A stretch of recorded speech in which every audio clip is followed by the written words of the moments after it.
Hi hello അസ്സലാമു അലൈക്കും welcome back. ഇന്നത്തെ വീഡിയോ കുറച്ച് കിച്ചൺ ടിപ്സിൻ്റെ വീഡിയോ ആണ് കേട്ടോ. അപ്പോൾ ഇതിന് മുന്നേ പാർട്ട് 1 അപ്ലോഡ് ചെയ്തിട്ടുണ്ട്. അതിന് നല്ല റെസ്പോൺസ് ആണ് കേട്ടോ നിങ്ങളുടെ കിട്ടിയത്. അതുപോലെ തന്നെ പാർട്ട് 2 ആണ് കേട്ടോ ഈ വീഡിയോ.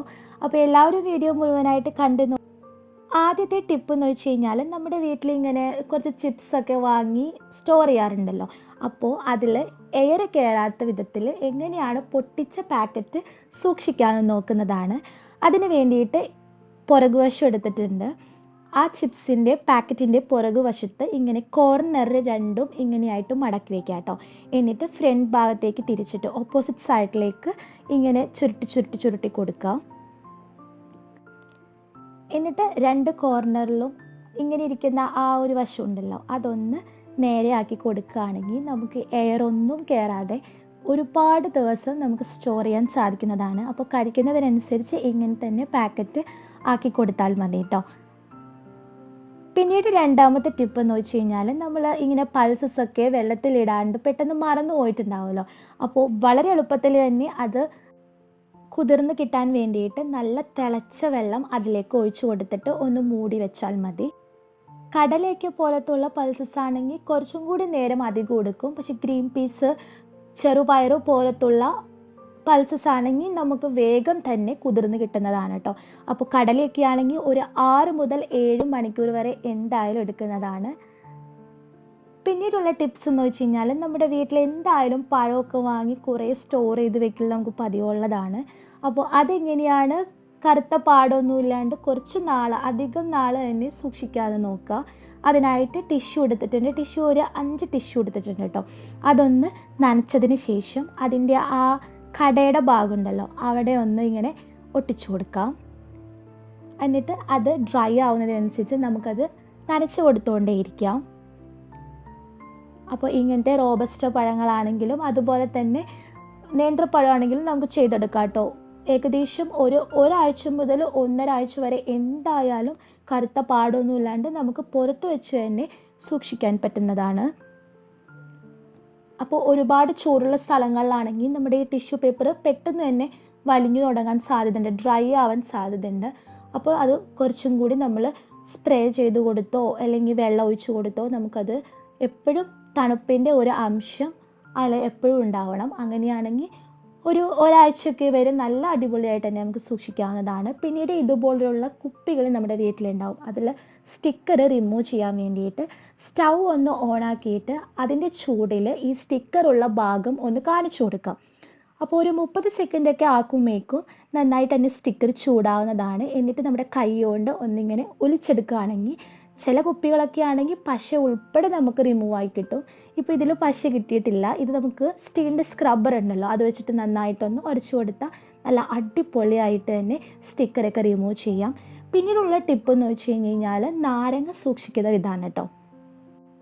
ചെറുനാരങ്ങയൊക്കെ നമ്മുടെ ഫ്രിഡ്ജിൽ വെക്കുകയാണെങ്കിൽ അതിൻ്റെ കളറ് മാറാനോ അല്ലെങ്കിൽ അതൊന്ന് ചീഞ്ഞ് തുടങ്ങാനോ സാധ്യത കൂടുതലാണ്. അപ്പോൾ ഈ ടിപ്പ് ഒന്ന് ഉപയോഗിച്ച് നോക്കുക. അപ്പോൾ നമ്മൾ നേരത്തെ ക്ലീൻ ആക്കിയ ആ കുപ്പി ഉണ്ടല്ലോ ആ കുപ്പിയിലേക്ക് തന്നെ ചെറുനാരങ്ങ ഇട്ട് കൊടുക്കുന്നുണ്ട്. എന്നിട്ട് അതിലേക്ക് ആവശ്യത്തിനുള്ള നോർമൽ വാട്ടർ ആണ് ഒഴിച്ചു കൊടുക്കുന്നത്. എന്നിട്ട് അതിൻ്റെ ലിഡ് വെച്ച് അടച്ചതിന് ശേഷം നമുക്ക് ഫ്രിഡ്ജിൽ സൂക്ഷിക്കാവുന്നതാണ് കേട്ടോ. ഏകദേശം 1 മാസം വരെയൊക്കെ ഒരു കേടുമില്ലാതെ സൂക്ഷിക്കാം കേട്ടോ നമുക്ക്. അപ്പോൾ എപ്പോഴും നല്ല ഫ്രഷ് ആയിട്ട് തന്നെ നമുക്ക് നാരങ്ങ സൂക്ഷിക്കാം.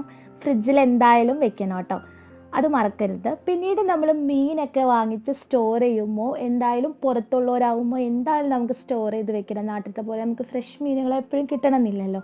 അപ്പോൾ അതിനായിട്ട് അയിലയാണ് കേട്ടോ ഞാൻ എടുത്തിരിക്കുന്നത്. അത് നമുക്കൊരു കണ്ടെയ്നർ ബോക്സിലേക്ക് വെച്ച് കൊടുക്കാം. ഇങ്ങനെ ചെയ്യുമ്പോൾ എന്നുള്ള ഗുണം എന്ന് പറഞ്ഞു കഴിഞ്ഞാൽ നമുക്ക് നല്ല ഫ്രഷ് മീനായിട്ട് തന്നെ കുറച്ച് ദിവസം ഇരുന്നാലും നമുക്കത് ഫീൽ ചെയ്യാൻ വേണ്ടിയിട്ടാണ് കേട്ടോ. എന്നിട്ട് അതിലേക്ക് ആവശ്യത്തിനുള്ള നോർമൽ വാട്ടർ തന്നെ ഒഴിച്ചു കൊടുക്കാം. എന്നിട്ട് അതിൻ്റെ മൂടി വെച്ച് ക്ലോസ് ചെയ്തതിന് ശേഷം ഫ്രീസ് ചെയ്യാവുന്നതാണ് കേട്ടോ. അപ്പോൾ ഏകദേശം കുറച്ച് നാൾ തന്നെ നല്ല ഫ്രഷ്നെസ് തന്നെ നമുക്ക് ആ മീനിൽ തോന്നിക്കാൻ വേണ്ടിയിട്ടാണ് ഇങ്ങനെ ചെയ്യുന്നത്. പിന്നീട് നമുക്ക് തക്കാളിയുടെ തൊലി ഒന്ന് റിമൂവ് ചെയ്യാൻ വേണ്ടിയിട്ട് നമ്മൾ സാധാ ചെയ്യുന്നത് വെള്ളത്തിലിട്ട് തിളപ്പിച്ചിട്ട് റിമൂവ് ചെയ്തെടുക്കും. ഇതൊരു ഈസി മെത്തേഡാണ് കേട്ടോ. അപ്പോൾ തക്കാളിയുടെ ആ അടിയിലത്തെ ഭാഗത്തിലേക്ക് ഒരു ഫോർക്ക് കുത്തി കൊടുക്കുന്നുണ്ട്. എന്നിട്ട് അതിൻ്റെ ആ തൊലിയുടെ ഭാഗത്ത് കുറച്ച് വെളിച്ചെണ്ണ തടവി കൊടുക്കുന്നുണ്ട്. നിങ്ങൾക്ക് ഏത് ഓയിൽ വേണമെങ്കിലും പുരട്ടി കൊടുക്കാവുന്നതാണ്. അത് നന്നായിട്ടൊന്ന് പുരട്ടി കൊടുത്തതിന് ശേഷം സ്റ്റൗ ഓൺ ആക്കിയിട്ട് അവിടെ ഒന്ന് കാണിച്ചു കൊടുക്കാം. ഒരു 30 സെക്കൻഡൊക്കെ കാണിക്കുമ്പോൾ തന്നെ ചെറുതായിട്ട് തൊലി ഒന്നിങ്ങനെ പൊട്ടി തുടങ്ങും കേട്ടോ.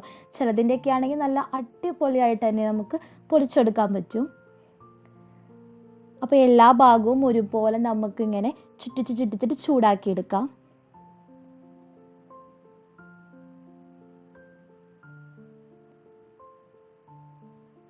അങ്ങനെ കുറച്ച് നേരമായപ്പോൾ തന്നെ ചെറുതായിട്ടൊന്ന് പൊട്ടൽ വീണു കേട്ടോ. അപ്പോൾ കുറച്ചും കൂടി കാണിച്ചു കൊടുത്തപ്പോൾ നന്നായിട്ട് തന്നെ അതിൻ്റെ തൊലി ഇങ്ങനെ പോന്നിട്ടുണ്ട്. അപ്പോൾ നല്ല അടിപൊളിയായിട്ട് തന്നെ നമുക്ക് തക്കാളിയുടെ തൊലി റിമൂവ് ചെയ്തെടുക്കാം. അപ്പോൾ ഇന്നത്തെ വീഡിയോസൊക്കെ ഇത്രയേ ഉള്ളൂ. ഒരു 7 ടിപ്സാണ് നിങ്ങളുമായി ഞാൻ ഷെയർ ചെയ്തത്. ഇതറിയാത്തവരുണ്ടെങ്കിൽ എന്തായാലും ട്രൈ ചെയ്ത് നോക്കാം കേട്ടോ. വീഡിയോസൊക്കെ ഇഷ്ടപ്പെട്ടാൽ ലൈക്ക് ചെയ്യാനും ഷെയർ ചെയ്യാനും സബ്സ്ക്രൈബ് ആക്കാനൊന്നും മറക്കരുത്.